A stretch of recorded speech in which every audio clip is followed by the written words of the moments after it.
There's a leg exercise that takes 2 minutes and costs nothing. Still, most guys have never tried once in their life. The moment they hear about it, they think, does it actually work? Is it harder than it looks? And what does science actually say about doing it every day? By the end of this video, you'll have answers to all of that. And in just 30 seconds, we're going to put your legs to the test, because most people underestimate how hard this really is. So, stand up, put your feet wider than your shoulders, point your toes slightly out, and slowly sit your hips down until your thighs are about level with the floor, like you're sitting in an invisible chair. Start a timer. Hold it until your legs give out or your form falls apart. Write down that number. You're going to need it. Here's the big difference between a squat and a horse stance. When you squat, the hard part ends when you stand back up. With a horse stance, there's no standing back up. Your legs stay loaded the whole time, your muscles never get a break. And that's exactly the point.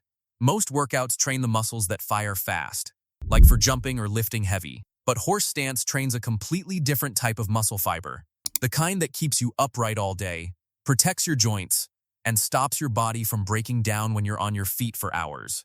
Most people never train these at all, and that's why their hips and lower back start to ache. Now about your knees. A lot of leg exercises move your knee joint back and forth, and if something's already sore, that makes it worse. The horse stance doesn't do that. You're holding still, which actually takes pressure off the knee while building strength around it. Studies on this type of training show it can reduce knee pain while making the joint more stable. If squats and lunges have been hurting your knees, this is a much gentler way to train. Now look at that number you wrote down. Under 60 seconds means your stabilizer muscles are seriously undertrained, and you're probably feeling that as lower back tightness or hip soreness without knowing why. 60 to 90 seconds is about average. Past 90 seconds, your body's doing well. Most people who try this for the first time land under 45 seconds, and that's totally fine. It's just where you're starting from.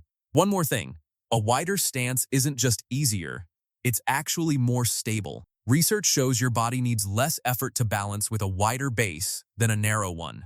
So every time you hold this position, your nervous system is getting better at managing load. There's also something else going on that most people never connect to a simple floor exercise.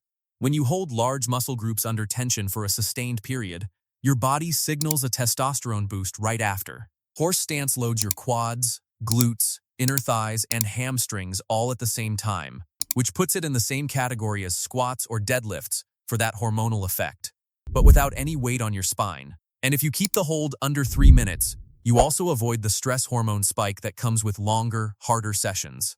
2 minutes is the sweet spot. It's long enough to actually force your slow-twitch muscle fibers to adapt and get stronger. Under 60 seconds is too short. Over 3 minutes, and you're pushing into a different zone. 2 minutes is where the benefit lives. If you're not there yet, start with 30-second holds.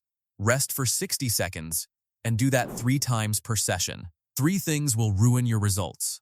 First, letting your knees fall inward. That shifts the load off your muscles and onto the joint. Second, slowly rising up when the burn gets bad. That's just your body quitting early. Third, holding your breath. That spikes your blood pressure and shortens your time fast. Morning is a great time to do this because it wakes up your stabilizer muscles before a long day of sitting compresses your spine and hips. After a workout is fine too. The only bad choice is skipping it because it looks too easy. That number you wrote down at the start is your baseline. The only goal for the next 4 weeks is making that number bigger. Tomorrow morning, before you touch your phone, drop into the stance and hold it until your form breaks. That's it. Drop your time in the comments. Whether it was 15 seconds or 2 minutes, put the number down. It's genuinely interesting to see where most people land. And if you want to know what 3 minutes of hanging does to your body, the Dead Hangs video is next.